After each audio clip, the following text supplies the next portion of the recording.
Zulfi Bhutto of Pakistan. His Life and Times by Stanley Wolpert.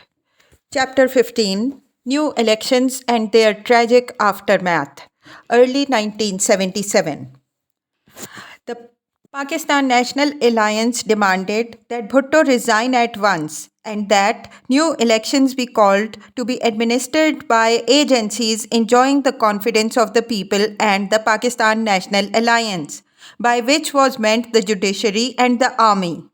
The police used tear gas to disperse the Pakistan National Alliance march in Karachi and arrested hundreds of demonstrators. The Karachi High Court Bar Association demanded a judicial inquiry into charges of election malpractice.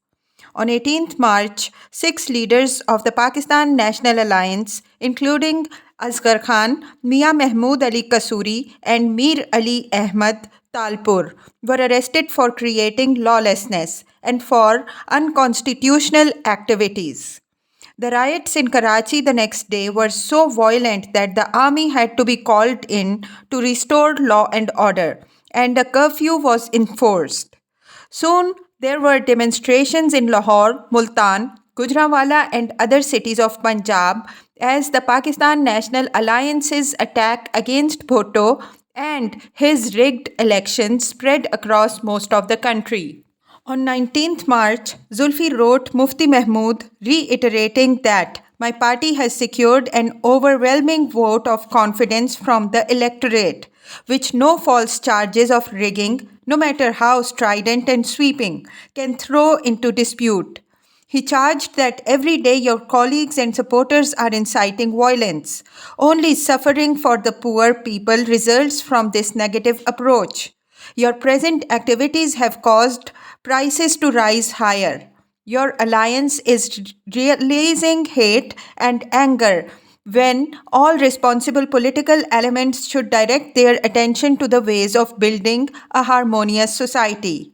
Nonetheless, Bhutto was conciliatory, open to the discussion of any or all issues connected with the electoral process as long as it remained within constitutional limits. I cannot allow license to any forces of chaos and disorder in the country. Acts of destruction will not attain what amicable discussion can achieve. Zulfi hoped to negotiate a political settlement, certain that his opponents were merely bargaining for a larger share of the pie, more seats in the National Assembly. He was ready to scrape his dream of using a two-thirds majority to change the constitution. He would be content to live within the parliamentary boundaries of 1973 constitution as long as he was left at the helm. But he was highly suspect among the most powerful Pakistan National Alliance leaders, and his words and promises fell on deaf ears. Some of his close advisers, including his secretary, Yusuf had urged him to call fresh elections immediately, and it may be that had he done so, and had there been no ballot stuffing or tampering of any kind, confidence could have been restored.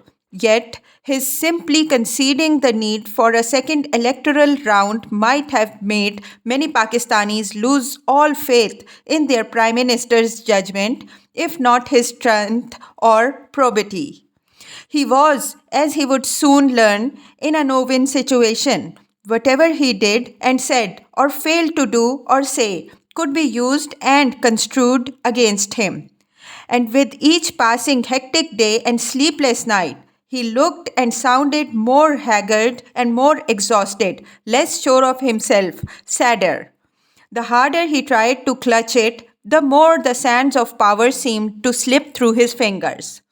Bhutto urged the Chief Election Commissioner, Justice Sajjad Ahmad Jan, to review as swiftly as possible all charges of electoral malpractice of any kind. Special tribunals were to be established all over Punjab for that very urgent reason alone. And the Law Secretary drafted a special amending ordinance to legalize such procedures. For as Bhutto put it in his letter of 21st March to Justice Sajjad, if some individuals have violated the law, it is my earnest desire that they be proceeded against and brought to book as quickly as possible. And he meant it because each day of street protests and military rule in cities like Karachi was costing Pakistan millions of rupees it could barely afford, while the world was wondering what had gone wrong with this once most popular leader of the people, who less than 1 month ago had aspired to lead the entire third world. Indira Gandhi had sent him a personal congratulatory message which had never appeared in Indian press for reasons best known to the Indian government, as Ambassador S. Fida Hassan reported to his Prime Minister on 10th March. The pat from New Delhi provided cold comfort to Zulfi, for on 24th March, Mrs. Gandhi herself was swept aside by India's electorate. She bowed out gracefully, surrendering her dictatorial emergency powers to Morarji Desai and his Janata opposition. By then, over 10,000 Pakistan National Alliance protesters had been arrested throughout Pakistan, according to Pakistan National Alliance leaders. On 25th March, Pakistan National Alliance President Mufti Mahmood and General Secretary Ghafoor Ahmad were arrested. Prime Minister Bhutto addressed his 168 newly elected members in the otherwise empty National Assembly in Islamabad on 28th March. He reissued his offer of dialogue with the Pakistan National Alliance, calling upon his opponents to give up the politics of vandalism, to stop allowing themselves to be the tools of great powers tricksters. He also promised that there would be no further nationalization of anything and that justice would be done to all. That evening, he told visiting Turkish minister Halil Basol how deeply disappointed he felt that a year after the Izmir conference had been held, no follow up to his proposed firm military alliance of Pakistan, Iran, and Turkey, an alliance that could become the pivot for all Muslim countries. He hoped that some dramatic breakthrough internationally, something as exciting as the Islamic summit in Lahore, might help restore his much deflated prestige, especially among the more devout members of his Maulana led opposition. In the present world, Zulfi told his Turkish visitor, it was difficult to find even one sincere friend. Ah, how true his worthy guest agreed, as true in Istanbul as it was in Islamabad, not to speak of Tehran, which Zulfi barely mentioned, smarting from the Shah's very formalistic handling of his urgent request for help in procuring Citibank funds. Zulfi tried his best to win the greater Turkish support by mentioning how insulting it was for a civilization as old and as great as Turkey's to be given lectures on human rights, such as those recently received from President Carter. But Turkey's own precarious president was no more eager than the Shah of Iran to pull Zulfi Bhutto out of the fire into which he had fallen. Marches in Lahore to protest the rigging of elections attracted larger and larger crowds, and though police still fired only tear gas, they would soon feel obliged to use live ammunition. On April 1st, Prime Minister Bhutto appealed again to his nation for calm and called upon his opponents to negotiate a solution, promising then to repeal the emergency he had declared, under whose Section 144 he had arrested them all. He would now release them and retract all his draconian defense of Pakistan rules. Only no one believed him, for it was, after all, April Fool's Day. On 3rd April, he wrote to his neighbor Prime Minister Morarji Desai, congratulating him on his election and suggesting early talks to develop trust, harmony, and good neighborly cooperation between India and Pakistan, and informing Morarji of his call for a Third World Summit. 5 days later came the diplomatic reply. I have noted your reference to your proposal for a Third World Summit, but we have yet to appreciate its full implications. On 9th April, police opened fire on a crowd in Lahore, and official sources reported that 8 persons were killed and 77 others injured. The next day, a Pakistan National Alliance press release gave the number of deaths as 37. 5 more deaths were reported that day from police bullets in Karachi, and 28 prominent leaders of the opposition were arrested in Pindi marches. On 11th April, the General Council of the Pakistan National Alliance called upon Pakistanis to stop paying taxes or duties to the present unconstitutional government. A strike called on that day brought Pakistan to a virtual halt, except for protest marches in most major cities. The prestigious Lahore High Court Bar Association announced its decision to terminate the membership of any lawyers in its association who had been elected on Pakistan People's Party tickets. Finance Minister Hafiz Pirzada now disclosed that the government had just appointed a committee to reconsider the position of recently nationalized rice husking, cotton ginning, and flour milling operations. The next day, Karachi's High Court Bar Association, in a resolution, deplored the police firing within the precincts of Lahore's High Court on 9th April, killing many innocent people and injuring several dozen others, including advocates and retired judges. On 13th April, Zulfi told the BBC that he would not hesitate to call out the army if he deemed that necessary to restore order. As if in response to Bhutto's threat to use the army, General Gul Hassan and Air Marshal Rahim Khan, who had both been instrumental in bringing Bhutto to power in December 1971, wired him their suggestions as ambassadors to Greece and Spain that same 13th April 1977. Rahim Khan charged Bhutto with having made a mockery of democracy in Pakistan. You have not honored your pledges. The previous regime held fair and free elections, but you have imperiously ignored that fine precedent and allowed them to be rigged instead. I cannot sit idly by and see the country being dragged into another civil war by the power-hungry men. I am, therefore, resigning in protest against your oppressive and dictatorial regime. Gul Hassan wrote substantially the same thing. Both officers were in close touch at this time, coordinating their resignations as well as the speeches they were soon to make in Britain against Bhutto's regime.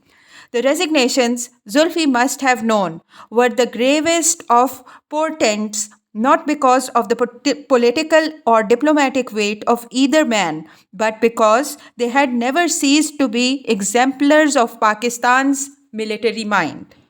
In mid-April, Zulfi met with old Maulana Maududi, hoping to win his backing in convincing the Pakistan National Alliance to call off its escalating strike and daily repeated demands that he resign before free and fair elections were scheduled. Attorney General Yahya Bakhtiar met the same day with Pakistan National Alliance leader Nasrullah Khan to suggest holding immediate fresh elections for all provincial assemblies, and if the Pakistan National Alliance won a majority in all of those, then dissolving the National Assembly. Nasrullah Khan dismissed the proposal as entirely irrelevant. Begum Wali Khan now issued an ultimatum to the ruling party chairman to accept all Pakistan National Alliance demands by 20th April or face the consequences. But Zulfi still thought he could wheel and deal his way out of the predicament. For did he not have General Zia still at his beck and call? 2 days after meeting Maulana Maududi, Zulfi announced his decision to introduce complete prohibition throughout Pakistan and to ban all gambling, nightclubs, bars, movie houses and other anti-Muslim activities, thus bringing Pakistan's law into complete conformity with the Quran and Sunnah within 6 months. He understood by now that the most powerful, implacable opposition confronting him was the mullah and Maulana led force of 10 of millions of devout Muslims living in Pakistan, both inside the army and outside, who believed that the laws of Islam were higher and far mightier than the laws of any land. And if it was necessary for him to stop drinking within Pakistan to remain in power, he was even ready to try that, just as he had abandoned construction of a huge gambling casino on Karachi's seashore, where its concrete whale-like skeleton remains a forlorn symbol of Zulfi's unrealized dream. He would give up all the wine and the waltzing, for power was far sweeter and more important. He thought that a ban on alcohol would convince the mullahs who hated him that he should stay on the throne, even as he believed that by donating a solid gold door for the shrine of Lal Shahbaz Qalandar in Sehwan, all his sins would be forgiven. Zulfi went on the air again on April 20th to call upon Pakistanis to banish the politic of irrationalism, eschew the fomenting of passions, and open their minds to the realization that there is no problem which cannot be solved through a reasoned approach. That same day, the Saudi ambassador, Sheikh Riyad Al Khatib, was a visitor. Zulfi said that he was not concerned about the fate of his government and would be hesitant to accept any foreign help or assistance in resolving Pakistan's current domestic problem. But Saudi Arabia had always occupied a very special position in Pakistan, and King Khalid had told him that he would never like to see Pakistan or its people suffer. Hence this meeting. Bhutto told the ambassador that he had made every effort to resolve the political crisis, taking several initiatives, but that because of guidance from abroad, the opposition had adopted an utterly negative attitude. Whether Zulfi now believed that US guidance through the CIA was responsible for what was happening to him, or whether he merely wanted the ambassador to think so, is unclear. The ambassador assured the Prime Minister that he had been praying for a reasonable solution to Pakistan's political problem and would do whatever he possibly could to mediate. He had sent a cable to his foreign minister and was awaiting a signal to fly home to give his assessment of the situation to his king. Now, Zulfi told Kissinger's, having urged him the previous August to give up the idea of acquiring the reprocessing plant from France or pay a very heavy price, and how he, in reply, had said he would never succumb to bro-beating or pressures from the United States. Foreign Minister Aziz Ahmad also attended this meeting and diplomatically suggested that King Khalid might consider sending a message to Pakistan National Alliance leaders asking them to enter into a constructive dialogue with the Prime Minister so that the stability and security of Pakistan did not suffer. All three agreed that the ambassador should fly to Riyadh, carrying a letter to that effect for King Khalid, with a personal letter from the Prime Minister as well to alert the king to the gravity of the situation. The next day, 21st April, the Saudi ambassador returned to Prime Minister's house, having received his signal to return to Riyadh from his foreign minister. But because of the PIA strike, there was no available plane. He requested a C-130 military plane to fly him from Chaklala to Riyadh on 23rd April. Bhutto would send him, however, on a smaller PAF Falcon. He now informed the ambassador that he had decided to impose martial law in Karachi, Lahore and Hyderabad, where the law and order situation had gravely deteriorated.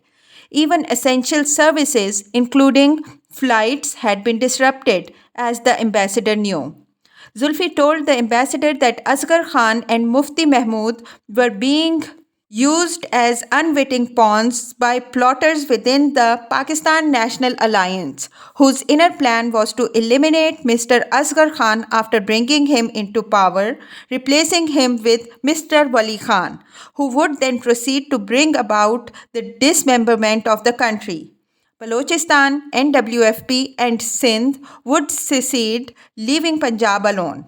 The Prime Minister said that he had authentic information that the Soviet Union had placed unlimited funds in the hands of one opposition leader, whose strategy was to create troubles in parts of Punjab and Sindh, particularly in Karachi. That was why he had imposed martial law, to restore normalcy and to deal with the external threat. He went on to explain that he had consulted top ranking officers in the army and informed them of the correct position. It was not a matter of his own future. He was a politician with a real belief in the democratic process, not a military ruler engaged solely in perpetuating his own regime. It was a matter of security and the integrity of the country. He had dedicated his life to Pakistan. He had neglected his personal life for sake of the country. He had saved it from grave danger in 1971. If the people of Pakistan disregarded his services, he would be happy to leave and live a respectable, quiet life. But the matter was not as simple as that. The present chaos was part of a major conspiracy and a repetition of what had been done in 1971. Pakistan was threatened, and its subversion would mean the end of Islam in South Asia. They were after him again. Zulfi wanted Saudi Arab to understand that the very existence of Islam in South Asia was not being threatened. He had asked his military commanders only to do their constitutional duty in taking over Pakistan's biggest cities. The commanders of the armed forces had agreed entirely with him, he said, and assured him of their loyalty and support in getting rid of the cancer. A month later, Gul Hassan was reported to have told a Pakistani meeting in Birmingham that General Zia was a sycophant and a coward, and I'm sure he must be seeking Mr. Bhutto's permission even for taking his meals. Others would say that Zia was simply giving the Prime Minister enough rope to hang himself. The Saudi ambassador noted that at their meeting a day earlier, that Prime Minister had told him that the United States had supported the opposition with funds, and now he was talking of massive Soviet involvement. The puzzled ambassador wondered what might be the aims of the two superpowers. Zulfi was quick to explain that the object of the United States was to weaken Pakistan. That of Soviet Union was to dismember it.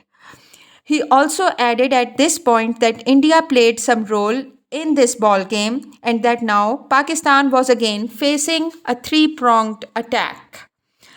Special Secretary Rao Rashid Khan had written his Prime Minister earlier on that fateful April 21st to report that the Pakistan National Alliance had now come on the streets in full strength to force the Prime Minister's resignation.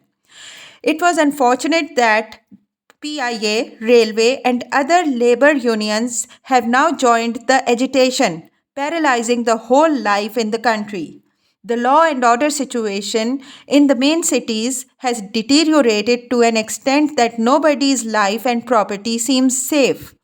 The police have become incapable of handling the situation. The Pakistan People's Party position in this city is weak, and therefore it is not been able to mount an effective retaliation. Only the army can now control the situation. Zulfi accepted that piece of Rao Rashid's advice immediately. He did not, however, implement other suggestions in the same urgent letter, which helps to explain the sudden breakdown of virtually all of Pakistan's central government in less than a week. The Prime Minister has, so far, carried the terrible burden of decision making all by himself. Rao Rashid continued, though he knew how dangerous it was ever to criticize Zulfi Bhutto to his face. So he immediately added, "This is a burden which is beyond human capacity." It is time that the Prime Minister creates a permanent forum of his trusted colleagues who should meet every day for briefing and help him in reaching momentous decisions.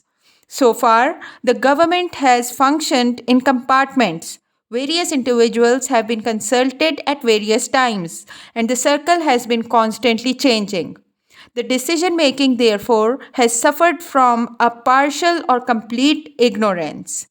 Rao Rashid also noted that the alienation of the government servants had resulted from taking away of their security of service by the Pakistan People's Party government.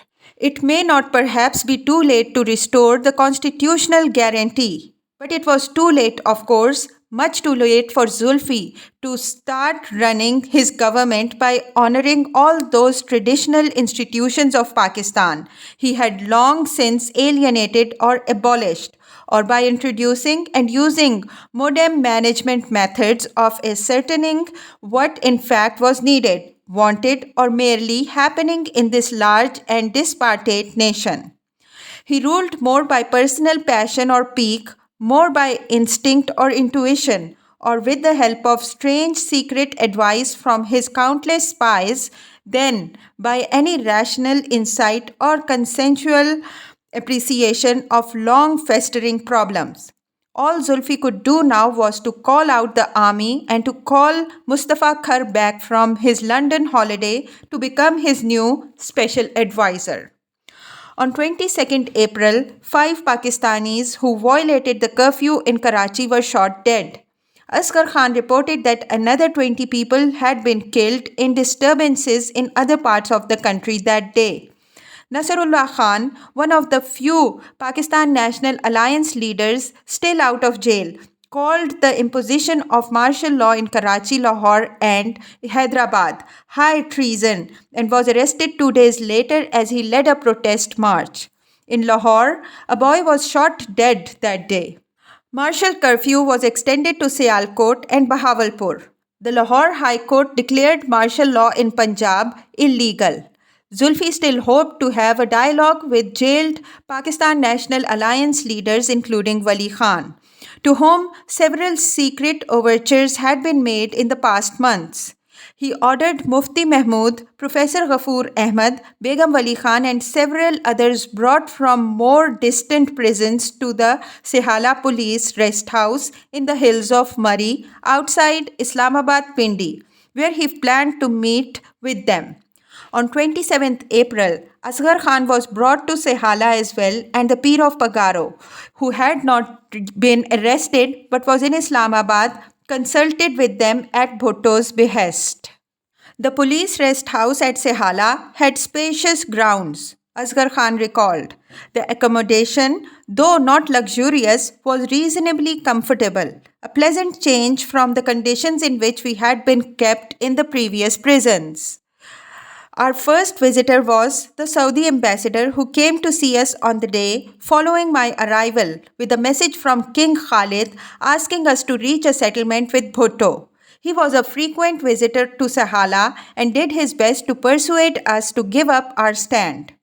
Bhutto addressed a joint session of his party in Parliament on 28th April and blamed the current violent agitation of the Pakistan National Alliance on a massive international conspiracy. US political bloodhounds opposed to Pakistan's gaining nuclear power as an independent Islamic state want my hand. Abu Dhabi's Sheikh Zayed, President of the United Arab Emirates, sent Foreign Minister Al-Suwaidi to Pakistan that day with a warm letter from the Sheikh, who called Zulfi his brother and remained among his closest friends. US Secretary of State Cyrus Vance wrote Bhutto the next day to urge him silently and dispassionately to discuss any grievances he had with the United States rather than shouting them aloud as he had done in the parliament. Vance himself would soon meet with Aziz Ahmad in Paris. After meeting Ambassador Bayreuth again, Zulfi agreed to calm down and to stop taking public shots at the United States. On the last day of April, when the Pir of Pegaro had promised to lead a long march of millions of Pakistanis opposed to Pakistan People's Party rule to the Prime Minister's house in Pindi, Zulfi personally showed up at the Pir's suite in Pindi's Intercontinental Hotel, even as his federal security force and the army saw to it that very few of the long marches scattered millions ever got through police barricades or roadblocks. Zulfi explained to the Saudi ambassador, with whom he met again the night of 30th April, that he had known Pir Pagaro from childhood, and as fellow Sindhis and friends, they had talked of personal matters. Bhutto told the Saudi ambassador that the situation was fast returning to normal and that, with the blessing of Allah, he would be able to overcome the present crisis. He planned to visit King Khalid in near future and was told that he would be most welcome. Early in May, Asghar Khan addressed a message to the chiefs of staff and the officers of the defense services. It is your duty to differentiate between a lawful and an unlawful command. Bhutto has violated the constitution and is guilty of a grave crime against the people. It is not your duty to support his illegal regime, nor can you be called upon to kill your own people so that he can continue a little longer in office.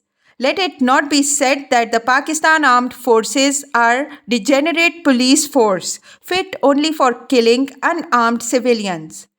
There comes a time in the lives of nations when each man has to ask himself whether he is doing the right thing. For you, that time has come. Answer this call honestly and save Pakistan. God be with you.